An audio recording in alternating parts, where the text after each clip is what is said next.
process on the data. And depending upon the type of analysis, we can further subcategorize EDA into two parts. One is a non-graphical analysis, and second one is the graphical analysis. In non-graphical analysis, we analyze the data with the numbers like statistical tools like mean, median, mode, skewness, and correlation values, and so on. Mostly we can visualize, okay, how much is the mean somewhere, okay, average, this is the number, or this is the mode, or this number, this word is appearing more number of times.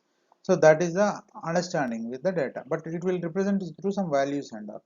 When it comes to the graphical analysis, we will have the we use complete visualizations. We'll draw all the graphs and charts and patterns using scatter plot, bar charts, histograms, box plots, distribution charts, correlation charts, like heat maps, and all those things will come under the graphical part. Both say the same thing, but it will be represented using the graphs, and earlier one with the numbers. But there is a limitation with the numbers, and we can do more. We can bring more into the insights for the visual appealing purpose and all into the graphical charts.